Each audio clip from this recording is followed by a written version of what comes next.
Hey there, this is Ricardo. I'm just going to give you some instructions on how to sharpen your knives, but first I'm going to give you initial information on how to get the best out of the equipment. So see this drawing here? This is to pretend it's the same as the belt, the sand. So see how it's tilted that way, like this line over here? It shows the connection because it's a straight sand and they glue it together. And there's an arrow pointing down. So when you see the cut this way, it means it rotates this way. So you put in the machine, it will rotate that way. So this is just a reminder. And why I put it here? Because as you start using the belt, sometimes the arrow will be erased. You don't get to see it. So this is a way to realize which direction you're gonna install it. So there used to be, and I have it, a protection that goes on the side, but I'm not gonna send it over to you guys. And why is that? Because you have to remove it all the time and it takes 3 screws. And secondly, this is made of paper. So if it, for any reason, if it rips, it's just gonna stop rotating. The equipment will keep on rotating, but this will open up and there's no more traction, therefore nothing's gonna happen. You're not gonna get whipped or anything with sand. So I'm just gonna sand it like this. Now you have 3 wheels, 1, 2, and 3. This here has a knob on the other side, which you push that way, creates a slack. Can you see it? See, my finger fits here, and now it doesn't. So what it does, it gives you the enough slack to install the belt. So you put the belt on the top, then at the bottom one, and see it doesn't fit, that's when you push like that, and oops, and then it's in like that. Now let's look at this.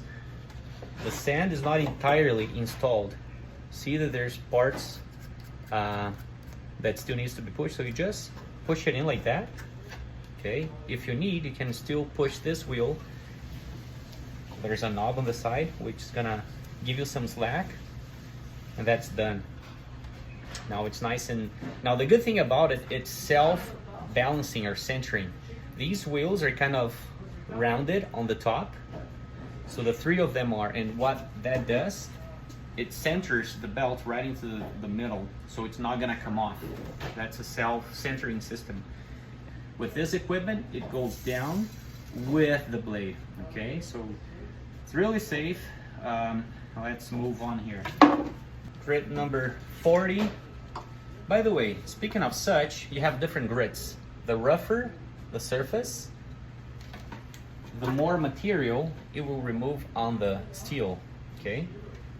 The higher the grit, the smoother it is, and the less material it will remove. Meaning, if your knife is really dull, you wanna go with a rough one to begin with. Like this guy here is horrible, it's not cutting at all, okay?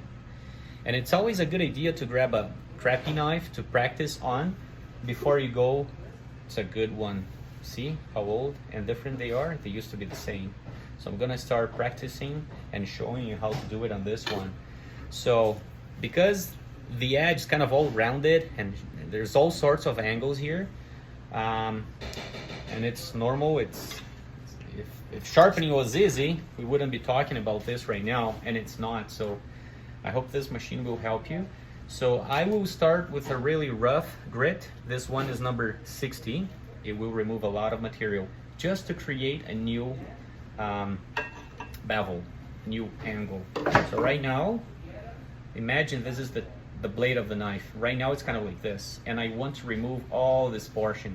So I'm gonna go with a low grit, the lower, the rougher, the more material it will remove. And what I want is to achieve something like this. This is the angle that I'm looking for. When I'm at that point and I am starting to see a burr, that's when I'm gonna swap the belts. So I'll start with number 60, I'll put it away. And then next in line, I think I'm sanding number 100. If you want, you can go with it. Or you can just jump into 400, which I'm also sanding. And then you're gonna go to 600 and finally 1000, okay? Which is gonna give you a very shiny blade by then. And when is the time to swap the belts? So as you start with number 60, which is the really rough one, you're gonna do 2 times, 2 passes on one side. You go 1, 2, and then you flip. Then you go 1 and 2, flip. An important thing to know is that you should not put too much pressure against the belt, okay? You don't need that. You're gonna overheat the material. You might lose the temper, which is gonna weaken the material. So you don't want to do that. And there's no need for that as well. You just go slow pace, go back and forth. So here's the belt. I'll go like this and like this, and then I'll flip it. Here's the belt. I'll go like this and like this, and then I'll flip it. Under here, there's a shelving unit with an insert, and you should sink it in the water so it just cools down. And then with a piece of paper, just give it a quick wipe, just so it doesn't make it all wet. And then if you have a new angle, if a new angle has been formed after you've done twice in one side, twice in one side, it's not good. You do twice again and twice again, flip it over. And when you start seeing that you have a new angle and eventually you have some burr, and the burr is that little piece of material that is right at the tip, that's when you should swap the grits. So you would go from 60 to maybe, it really depends. I go straight to 400. I am sanding 100 as well. But you can go to 400, do like 2 passes in one side of the blade, and then you flip and you do 2 passes on the other side of the blade. You see the burr forming? It actually is gonna go from a really rough edge. You're gonna see the lines, because grit number 60 is really, really rough. And you're gonna notice as I show you here. So this is 60. Just so you have a comparison, this one here is 600. Look the difference, right? So as you go with 60, you're gonna see a lot of lines into the blade pointing downwards, because that's how the machine works. As you start swapping your sands and you go to 400, 600, 1000, the shinier the surface will be, which will give you a more precise cut. Okay, and to finish it off, you're gonna use a leather strop, which is this guy, and I have put some arrows to show the direction you should rotate. And to install it, same thing. And by the way, once you're done sharpening, do not leave either the leather strop or the belts in the machine, because it's creating tension, and the belt we want to expand.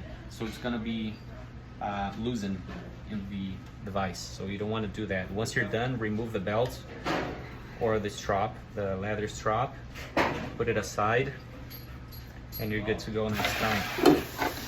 So here I'm gonna see there's no space. I'm gonna push the wheel inside. There's a lever here, like that.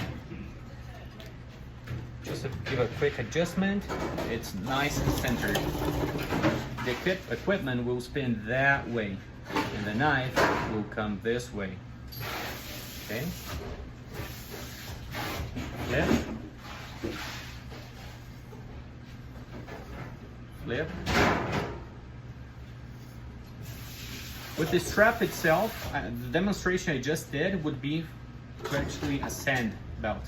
The strap, you're gonna go really with a higher angle, which means if you're going on an angle, let's say, suppose this is the sand, you're going on a really, I'll put my black apron in the back so you can see it, low angle to create a new edge.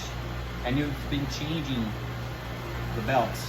When you go to the leather strap, I'm gonna exaggerate so you notice, you're gonna do a higher angle like this, because you wanna touch only the tip, the cutting edge of the knife. So if you were going this way all the time, you're gonna increase the angle by that much. and very lightly. You don't want to put pressure at all. And you're gonna do once, you're gonna do twice, 3 times, 2 in each side, and then you check. This is only to remove the burr. And there's no need to put pressure. In fact, you should not. And if you do too many times, you're gonna damage the blade you just created. So you don't wanna do that. That's just something to be aware of. Now I'll do a quick demo with a view from the top. So just you can see the angle, okay? I have installed the belt. It auto centered itself as I turned it on, okay? And the on and off button will it rotates only towards one way. You don't pick to choose which way the equipment will spin to, okay? So here we go. Oh, and by the way, I'm getting a really bad knife just to practice and show you.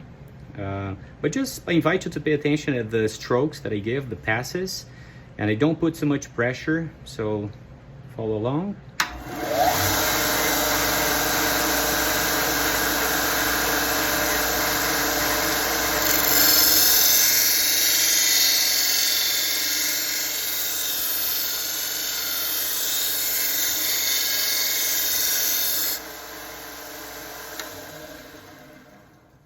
So I went starting from the angle, from the handle, and the knife goes a little bit tilted this way.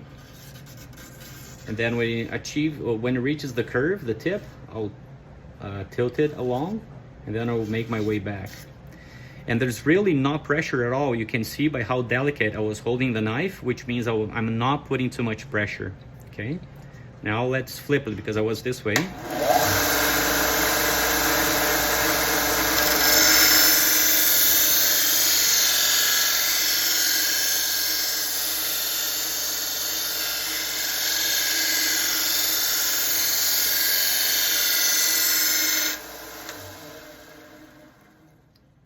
Now we're starting to see a blade just starting to shape itself, okay?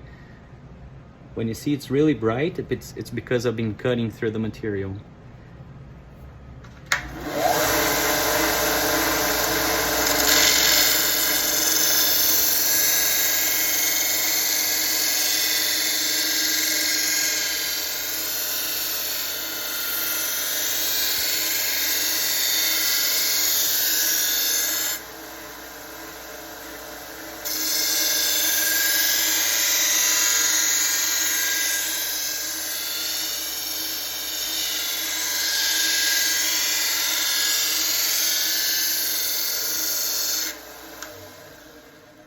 So at this point, I've done 4 passes on each side, okay?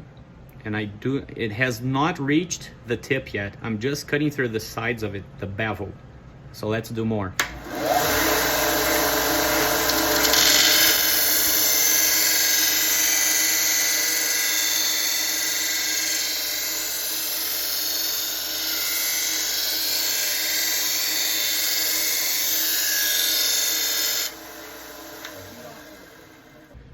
Now from a different angle, same knife, same grit.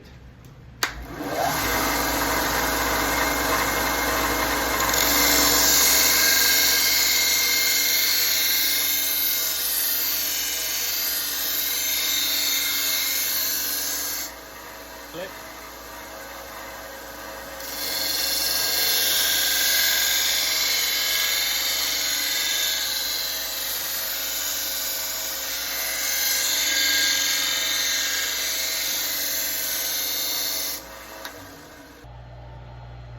Starting to create a new bevel,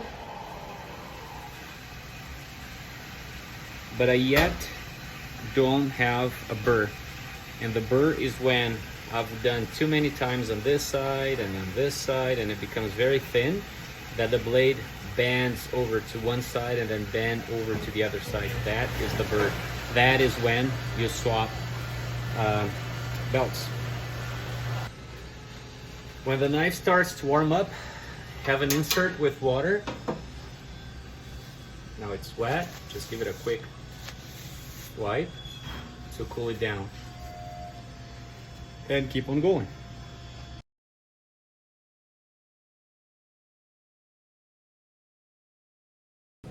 Something important to be aware of as well. Let's say as you're sharpening it and you feel that from here to here it's getting good and the tip's good as well, but you have lots of material to be removed in the middle of the knife. So what you're gonna do, you're gonna do strokes from here to here and come back. But try to do in a way that you keep the same angle in relation to the blade to keep it always steady. You don't wanna go like this all the time. So whatever angle you choose, hang on to it, back and forth, back and forth. And again, here's the sand. If you need to go from here to here, so be it. And then once it's better, then you start doing all its length again to make it uniform.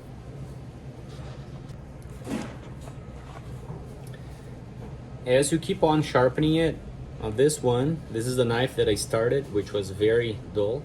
Notice how wide the new bevel is. It goes from here to here. So that's because I'm putting a very small angle, which means here's the sand. The knife's like almost parallel to it. It's barely an angle. So that's why it's taking a long time, because I'm doing it on purpose. I really want to get this knife cutting really well. At the tip here, you start to see a burr, so I'm not sharpening at the tip any longer. As I'm sharpening and doing the passes along the way, I'm not doing the tip until I can get the bevel to meet the tip. I haven't yet. It's still removing material, but it's getting there. I'm still on grit number 60, the one I started, and see that the bevel is increasing on both sides, and they're pretty similar. The distance from here to the tip equals the distance from the tip and there. Okay, so that means I'm being pretty consistent with the angle that I have. Okay.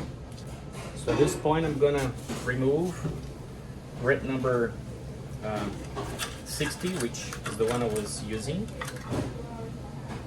and I'll go with 400. Okay. Now, just to remember, see the tips here, the same as the indication over here. So that's how you put it. Put the top, put the bottom, and then the back. It doesn't fit in. That's when you press and push it in. You can do a slight push in with your hand. You can spin with your hand too, and it auto centers the bevel. I forgot to mention something quite interesting. So you see you have this piece of metal here. That's where the action takes place. You're kind of rubbing the knife against the metal, because here it's kind of loosened.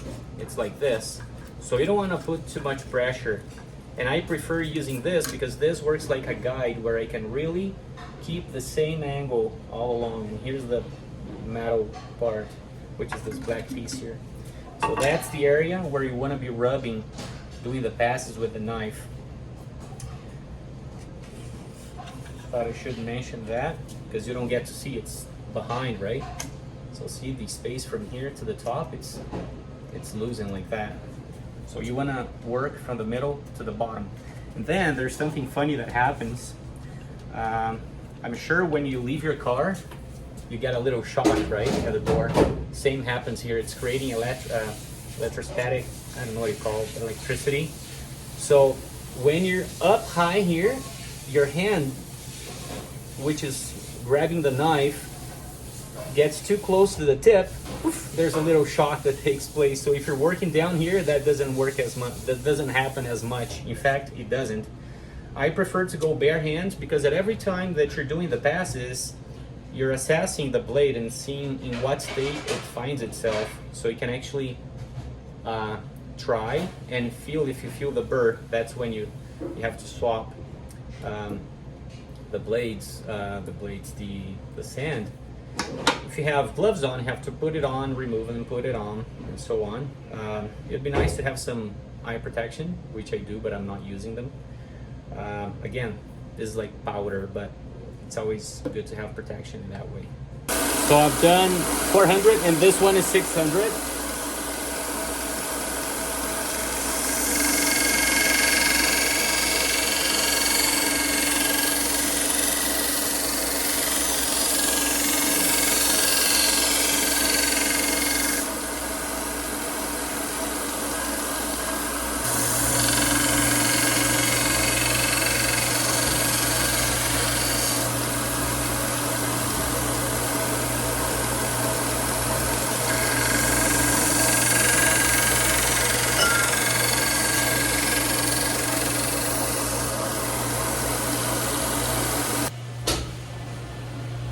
Swap into 1000. Check for the rotation way. For the top one, the bottom one. Stretch the back one. Pull the trigger. Push it in to kind of balance it, but as you turn it on, it auto balances it. This is the 1000.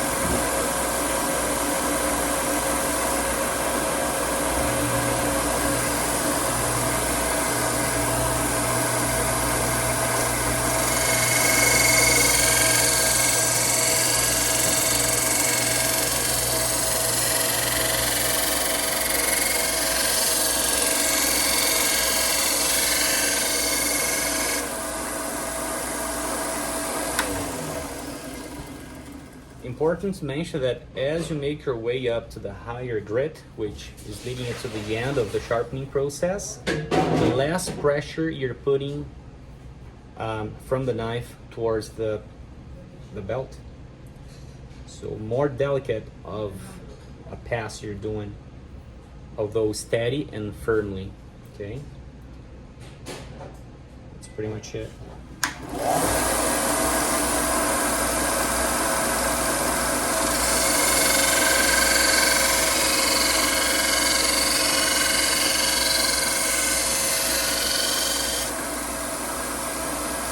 And also, when you're at the last, for the last belt, you're gonna increase a little bit your angle, because then you're really touching right at the cutting edge. Not only at the cutting edge, but it's gonna be a slight increase of an angle, okay? And I can still feel it, it's much better from when I started. I feel the burr too. And that's why you use the strap, the leather strap, to remove it. I'm gonna increase the angle this time to see if it's the last one.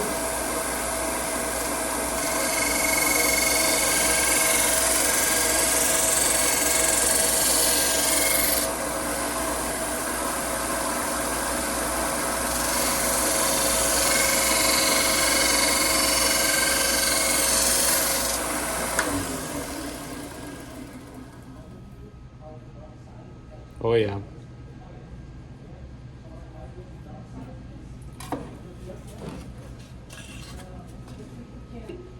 Sharpening belt, top, bottom. Give it a push.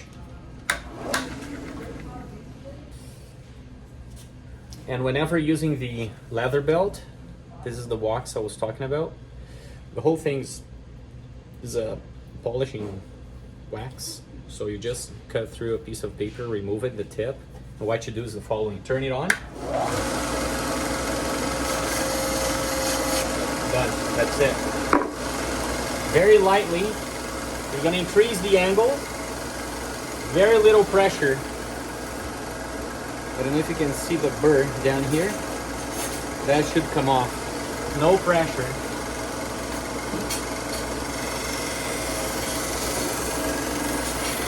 At a higher angle this time. Very little pressure. I did one each side. Now I'm gonna go for the second.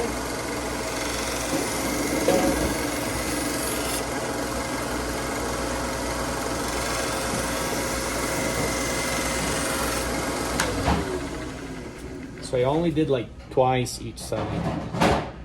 I can still see and feel some burr, We'll work a little more on it. So you're gonna notice that if your knives are really dull and you don't have a good bevel, you're gonna spend some time at it. I recommend you to stay on grit number 60. I'll see if I have number 40 as well to send along, and work with those. And I recommend you start with a really bad knife and feel good as you practice with that one. Again, don't put too much pressure. This is not about pressure. It's about being steady and delicate as how you grab your knife. Be very attentive and focused on what you're doing. Refrain from talking to other people and getting distracted. If someone is calling you, turn off the equipment, then give the person the attention they deserve. But while you're doing this, that's where your focus should be at all times, okay? Also, when you get into this strapping belt, even less pressure, and it's gonna be like 1, 2, 3, maybe 3 passes on each side, and that is it at a higher angle. So if you're going like this, when you're sharpening, you're gonna go like this on your strapping belt, really just to grab the really cutting edge part of it. So this knife was not cutting at all, and there are 2 ways of trying. One is doing the stroke on the paper, and the other one is just pushing down, because then you see how your knife is at different parts of the blade, and notice how it's cutting all along. And if I go like this, it's cutting incredibly well, and if I turn, I can actually take a slice. So this thing works. Give yourself the time to get comfortable with it. It's not something you get out of the blue. You gotta practice. Don't be intimidated by not being able to get it at the first time. Start with a bad knife and make your way up, and you're gonna be doing well, and your knives are gonna be cutting very well. Okay. Next time, if I need to touch on this one, I'm just gonna go with 1000 or 600, because now I have a very good new bevel. Look at that. Both sides. So this knife's gonna last me a good time now. That's pretty much it. So let me show you. I was working on this one during the filming, right? And I had this one to work on. Now this one is not too bad. So what I did, I had the belt number 1000, and I did like 3 passes on each side. I did 1, 2 on one side, I flipped, did 1, 2, assessed, did 1 to finish in one side, and another 1 on the other side. So 3 passes, grit number 1000, and then I put the leather on, and I did only 2 passes on each side at a higher angle, and this is it. And look at the result. And again, if I just push down on each part of it, it's cutting really well, so it really works. Have fun. Be safe.